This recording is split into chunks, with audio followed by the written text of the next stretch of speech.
Hi everyone, I thought I'd do an intro to my intro just to give more insight into my psyche. Maybe a scary place according to some, but I have a very unique way of seeing things, of perceiving things. I like to ask difficult common sense questions, which sounds a bit of a conundrum, but the things I ask are the things that's right under your nose that you may not pay attention to each and every day. They're the things that may give you a sense of deeper freedom within yourself. In my view, they're things worth considering. And I like to unravel, I like to encourage others to take ownership of what they think and feel. When we take ownership, then we become responsible for our thoughts and feelings. We cannot blame another. I feel the key to happiness is by taking responsibility for ourselves. So I like to challenge the way most people think, and it's a great passion of mine. I have done my diploma in clinical hypnosis. I'm not a psychologist or a psychiatrist. I've done performance enhancing hypnosis on athletes in the 90s with great results, if I may say so myself. I've been searching when I played sport. I wanted the best decision. I wanted to unravel things. I wanted to discover I was suffering. I wanted answers. I like asking the difficult questions within. I like to put people's focus inward and ask common sense things that no one thinks about. And I've been helping people in different areas with alternative therapies, healing over 30 plus years. The key to happiness and fulfillment is self-reflection. And these are the things that I feel are key to reflect on, to seek answers, to potentially bring freedom. And I discovered a deeper peace than I never thought I could have had in the past. And the inner journey is the greatest journey, in my experience, you will ever embark on. And this is it. This is it. It's what it's all about. I hope at the very least I give you something new to consider that may spark some change within. That's my passion.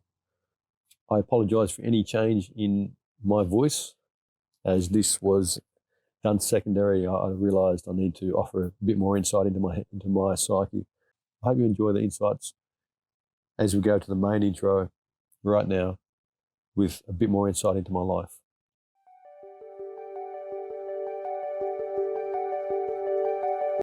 I've been on the spiritual journey, seeking understanding since teenage years, going through suffering and not knowing the way out, arm wrestling in my mind, being confused, feeling misunderstood, not valued, being harsh within myself, judging myself. I played rugby league, and I felt during these years I did pretty well because I had anger issues, and so it helped me play representative football for New South Wales schoolboys, and I had a contract with Parramatta Eels in the early 90s, and I did pretty well considering, I feel, because of my anger issues, and it was a way of venting. And there were some issues here though, because no matter what I did, no matter how hard I trained, if I played well, I felt really good within myself, but there was always a void, a hole that I couldn't fill within me. And I got into hypnosis. I did my diploma in clinical hypnosis when I was 21, and I wanted to discover more understanding on how to control the mind and how to enhance your performance and release yourself from suffering, or myself from suffering. In the sort of toward mid-90s, I was doing some performance enhancing hypnosis on some athletes with some pretty good results. And I discovered that you could control and you can steer the mind in certain directions.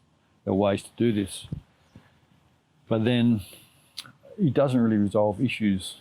Like if you're carrying some burdens within, things you can't let go of, you can program yourself for performance, for work, or for a sporting event. But this doesn't dissipate the issues underlying. So in the 90s, I also discovered meditation, healing aspects, spirituality, and I embarked on a journey of self-discovery. And I remember when I came to Perth, I had a contract with the Western Reds in 94. They started in 95, actually. I was there contracted a year early. And I discovered through some connections in WA, I discovered spirituality more in-depthly. And in 1999, I went on a trip to Denmark, WA. And I remember still having anger issues. I'd been learning ways to heal, esoteric healing and other healing courses. And I went down to Denmark, and I remember Gangaji was in Denmark, and she's from America. I went down there to see this master. And when I arrived, there's big marquee, there's all these people sort of chanting and just holding hands sort of in a circle and sort of rocking and chanting and things. And I'm thinking, oh, wow, look at all these crazy people. I thought, I'm not like that, they're not like me. And I was a bit spun out. I went down there with my teacher at the time, spiritual teacher at the time, and some friends that were all into spirituality. And so I went down there without like judging the people that were in the area or that were attending. But when I was in the tent and I saw Gangaji for the first time, and the love in her eyes and how it captivated, or how she captivated people just by love, through love.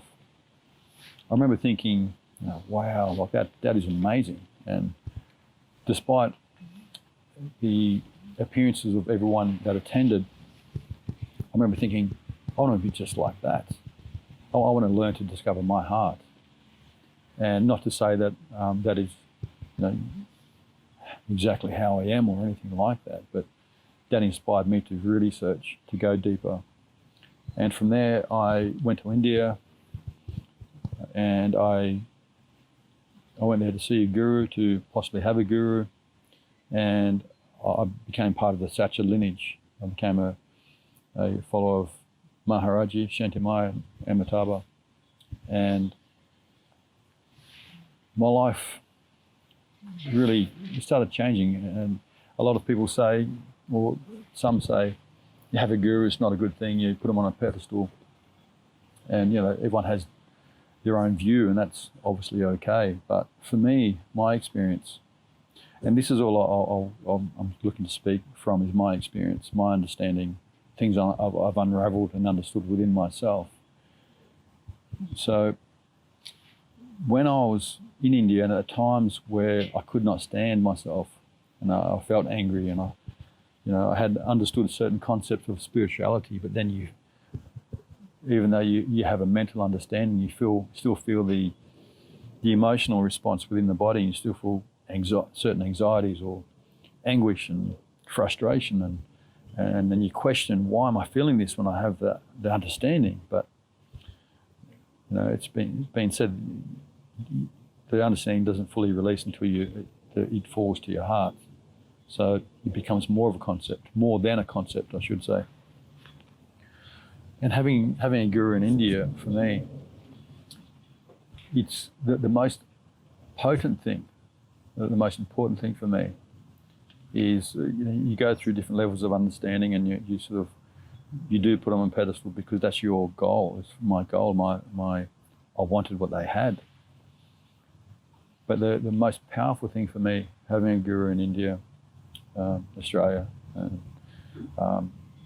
was that when I could not stand who I was at times, they loved me, and I felt an unconditional love.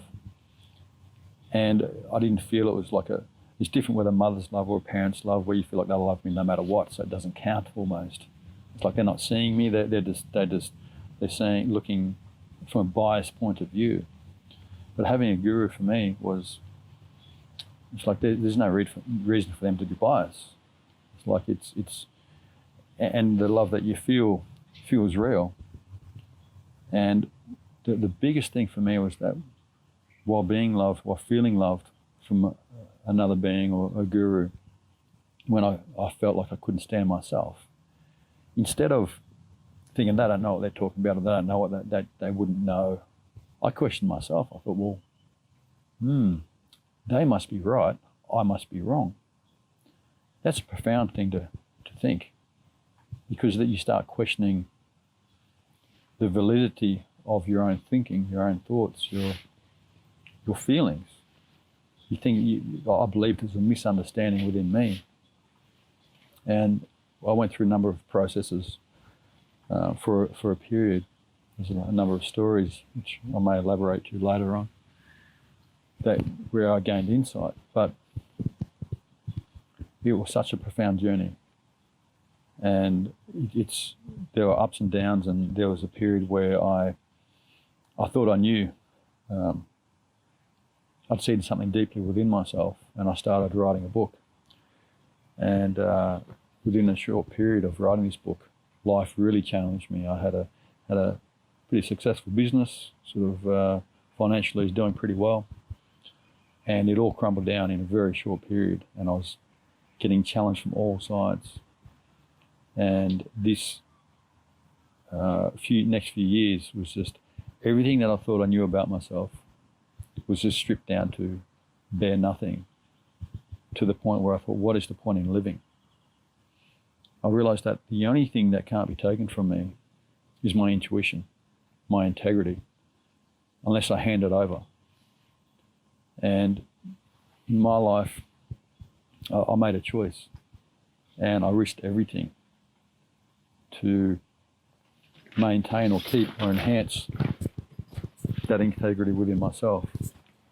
Because without that, there was no point in my experience. So my book that I've written, I published a book last year, and this talks about similar experiences and certain experiences. So they're real life stories, circumstances that have been experienced. I'm not saying they're all from me, but it gives insight into similarities into my life and perspectives. It's a book that takes you on a deep dive into what could easily be perceived unjust experiences, and where you feel like things are stacked against you and life is unfair. So it will bring up, it's designed to bring up issues within yourself. And then the latter part of the book is the insights into how myself and others have changed and grown and expanded perspectives to see through suffering. So it's a journey that'll bring up certain aspects, you may feel frustrated, but it gives you the medicine as well that you need, in my experience. So my book, Awakening's a Life's Journey, came out late last year. It made the finals for the Indies Book Awards in America, and I hope you pick it up, have a read. It's the basis on, it gives you insight into my understanding of things, how I perceive things. Not everyone will agree with me, and not everyone backs or supports me. There's obviously those out there that don't like may misinterpret what I say, what I think, what I feel, may disagree. That's dealt with me in the past. But one thing is for sure, I wish harm on no one. I wish understanding for everyone, and that is from my heart. Since going on this journey, I love gaining insight, assisting others, and I've been successful in healing. I've done a number of different healings, protection. I've done a lot of things over the last 20 odd years, and discovered a lot within myself and within others. So in my podcast, I'll be talking about certain of my understanding of how I see things, my experiences, and help to unravel the mind, because I feel unless we question the mind, then we can't truly set ourselves free, and we become victims of our circumstances. And there is true liberation is within. And obviously, there's nothing like having external things. But ultimately, it's how your mind is managed and seen through.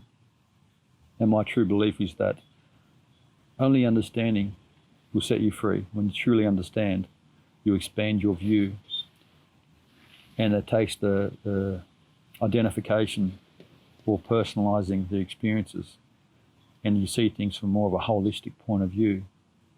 In this way, we can release our suffering, and I will elaborate on these during these aspects during my podcast. So I hope you join me. It'll be with my friend Linda Melville Main, who's she's been seeking insight into her own journey and understanding, and she's pretty amazing.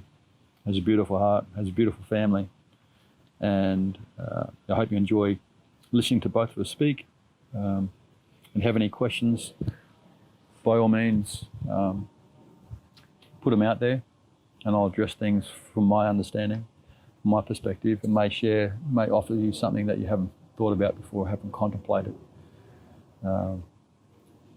The whole beauty of existence and your life is that yours is unique. It's unique to yourself.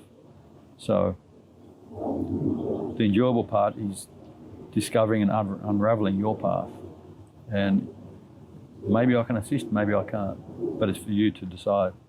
And it's not to convince everyone that my way is the way, but if I can help several or help a few people, if people like my way and how I express, then we could have an enjoyable journey together. So I look forward to the possibility of connecting, interacting, and